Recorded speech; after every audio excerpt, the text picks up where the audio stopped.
Brun-Martine, RATP.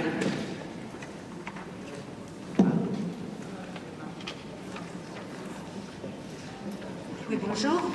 Alors, moi je vais partir c'était la fin de mon intervention, mais de la camarade qui est intervenue en disant qu'on avait besoin de tout le monde par rapport aux élections qu'ils vont avoir sur leur caisse de retraite. Nous aussi, on a une spécificité, on a une caisse de retraite particulière et on a une caisse de sécu particulière. Et en mars 2021, les retraités, puisque les actifs sont désignés en fonction des résultats électoraux des élections professionnelles, mais les retraités vont être appelés à voter pour la caisse de sécu de la RATP. Et maintenant, nous n'avons plus aucun moyen d'avoir, les coordonnées, les fichiers ou autres pour contacter les collègues retraités. Donc nos syndiqués, forcément, on les connaît, ils sont prévenus. Par contre, les retraités lambda qui sont en province, ou même en Île-de-France, on ne les connaît pas. Et là, il faut appeler aussi, il faut les mobiliser pour les appeler à voter CGT aux élections. Alors c'est sûr que les retraités pèsent moins parce que, sur une vingtaine de représentants, il n'y a que deux représentants des retraités. Alors que, il y a la moitié de la population active et la moitié de la population retraitée. On est sous-représentés, mais bon, il faut au moins que... on a toujours un élu, mais si on pouvait en avoir deux, ce serait mieux. Sauf que, les autres organisations syndicales font des listes d'entente. Et face à une liste d'entente, il faut faire au moins 60% des résultats. Et c'est un peu compliqué en ce moment. Donc voilà, je dis qu'il y a un intérêt. Le travail sur la santé est important. On a été à l'initiative, on a eu une assemblée générale de notre mutuelle, puisqu'on est majoritairement, les retraités sont restés majoritairement à la mutuelle d'entreprise. Et nous avons fait passer 2 motions adoptées à l'unanimité, ce qui est assez rare parce qu'on a fait un travail préparatoire. Une motion adressée au président de la mutualité française pour lui dire qu'on n'était pas d'accord avec lui sur son travail qu'il fait avec les assurances pour, en fin de compte, préparer une cotisation dépendance. Et on a même, écrit dans cette motion qu'on était contre la création de 5e branche. Donc, je trouve que c'est un bon résultat parce qu'il fallait le faire et c'est passé. Et une deuxième motion qu'on a envoyée à Véran contre, la ponction, la taxe Covid, la ponction sur les mutuelles, puisque vous n'avez pas remboursé, vous n'avez pas eu de frais de remboursement pendant le confinement, donc on vous prend l'argent que vous n'avez pas versé et pas remboursé, sans savoir si cet argent, tous les retraités qui ne se sont pas soignés pendant le confinement, ils sont soignés après. Et voir, il y a des fois des aggravations dans l'état de santé, donc les soins vont devenir plus chers et autres. Et ça, le gouvernement, n'en a pas tenu compte. Donc voilà 2 motions, et je pense qu'il faut utiliser tout ce qu'on a entre les mains pour intervenir et faire passer nos messages. Là, on a utilisé, la mutuelle, qui n'est pas du tout CGT. Moi, je vais au conseil d'administration, je suis la seule CGT, mais sans étiquette, parce qu'il n'y a pas d'étiquette syndicale dans le moment. Donc, il faut se présenter, c'est à la renommée ou machin, voilà, c'est ça.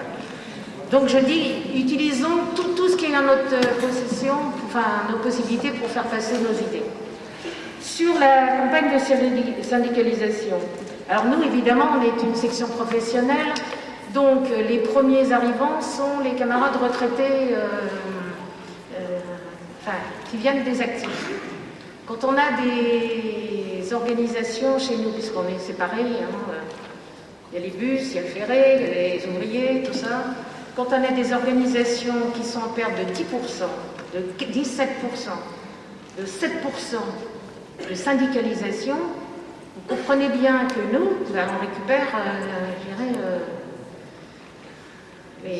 les pots cassés. Hein. Et nous sommes en plein dans ce que tu as dit, oui, il y a des tentatives en ce moment de garder les retraités. D'abord, il y a des syndicats qui, dans leur statut, ont ouvert l'adhésion des retraités, comme ils ont ouvert l'adhésion des camarades de l'UGIT.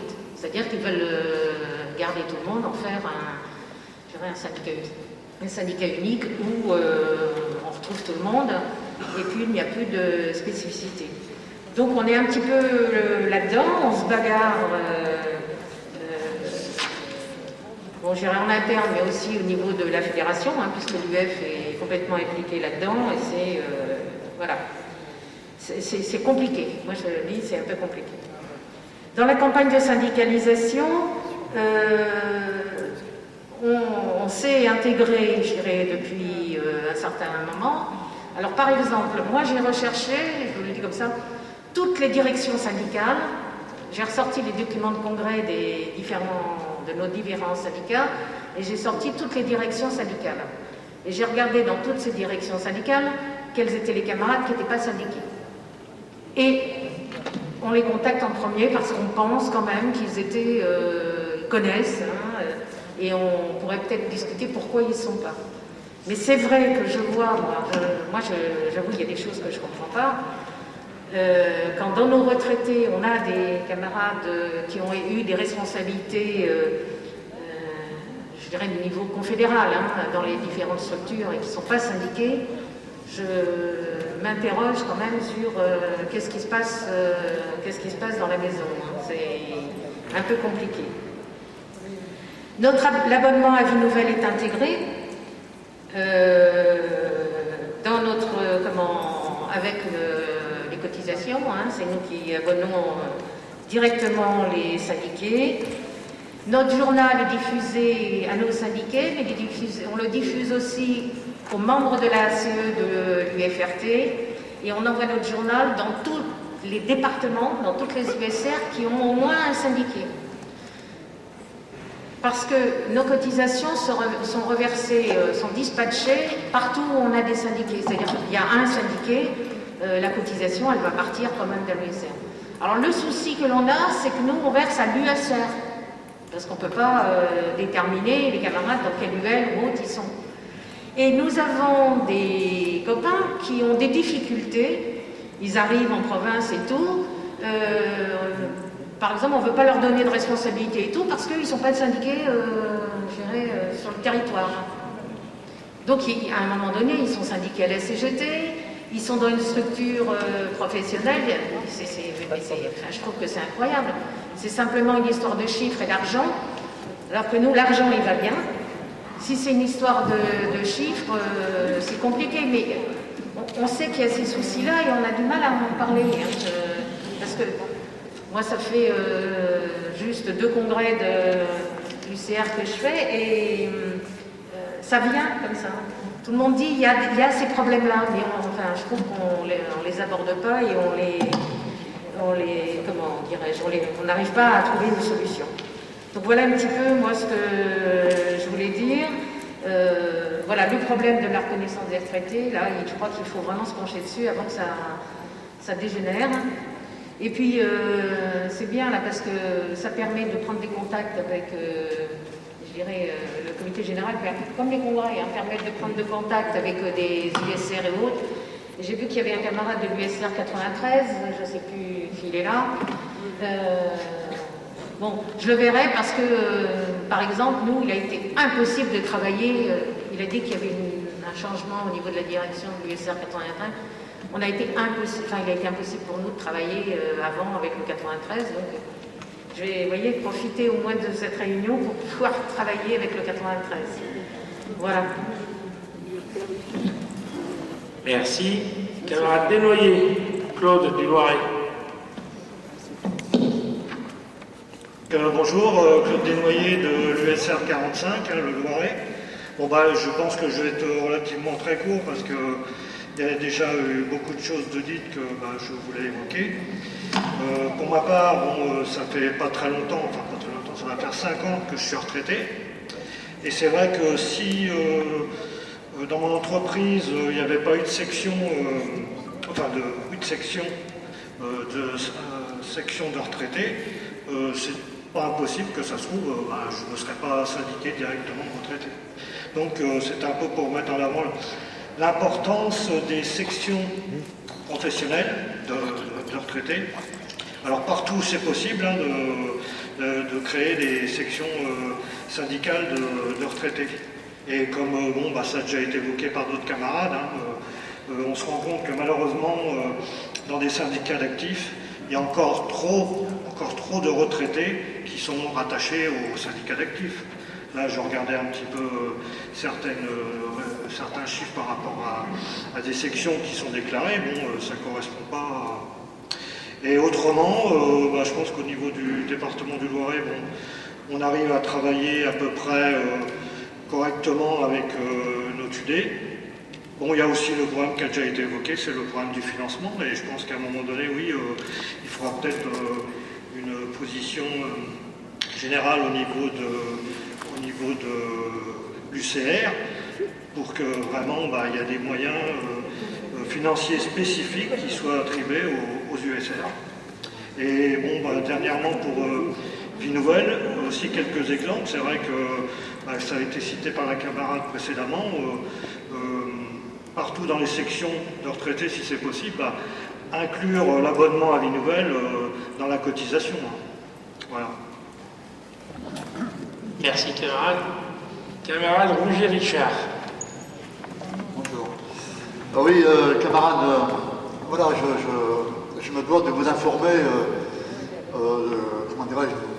d'une erreur collective qu'on a commise au niveau de l'UCR et qui se répète dans les numéros de Vie Nouvelle qu'on a publiés depuis le début de l'année et dans le flyer, c'est la question des tarifs qui ont légèrement bougé. Sur décision bien sûr de la commission exécutive de l'UCR. Si l'abonnement promotionnel est resté à 13 €, l'abonnement individuel est à 16,80 € et non pas à 16,60 €, et l'abonnement syndical est à 15,60 € et non pas à 15,40 €. Donc il faut qu'on en tienne compte. D'autant qu'on ne va pas anticiper, mais comment dirais-je, les raisons qui conduisent l'UCR à décider de l'augmentation des tarifs, c'est quasiment essentiellement la question des tarifs postaux, que nous sommes quasiment obligés de répercuter sur le prix de l'abonnement. Donc il se pourrait que pour 2021, ça bouge encore. Mais au cas particulier, il faut que vous le notiez. C'est encore une fois 16,80 € l'abonnement individuel annuel et 15,60 € l'abonnement syndical. Ceci étant dit, je voulais simplement aussi attirer votre attention sur, dans le cadre de la campagne qu'on va mener sur la question de la bataille des idées, que le prochain numéro qui va paraître dans les jours qui viennent, le dossier du prochain numéro est consacré à la question du pouvoir d'achat, des retraités bien sûr, à la question du pouvoir d'achat et à la question de la relance passe par le pouvoir d'achat. Alors c'est à nouveau un numéro qui doit nous servir pour aller au contact et mener la campagne, l'activité et l'action qui est la nôtre en direction notamment, il n'y a pas que ça, mais en direction notamment du pouvoir d'achat. Simplement aussi pour vous dire que dans les initiatives qui sont les nôtres, toujours par rapport à Vie Nouvelle, nous sommes régulièrement invités dans les congrès, assemblées générales d'Union fédérale ou d'Union syndicale des retraités. Mais phénomène un peu nouveau, nous sommes aussi maintenant invités par les fédérations et par certaines unions départementales pour présenter Vie Nouvelle à l'occasion de leur congrès. Donc voilà, et quand on rapproche ça de la question de la continuité syndicale, bien sûr que Vie Nouvelle, notre objectif c'est de gagner des nombreux retraités à la fois adhérents et qui ne sont pas abonnés, mais des retraités inorganisés aussi, à lire et à s'abonner à Binouvelle, mais dans le cadre de la continuité syndicale, c'est pas idiot non plus de présenter Binouvelle aux actifs, toujours dans le cadre de cette continuité syndicale. Voilà ce que je voulais aussi vous préciser. Merci.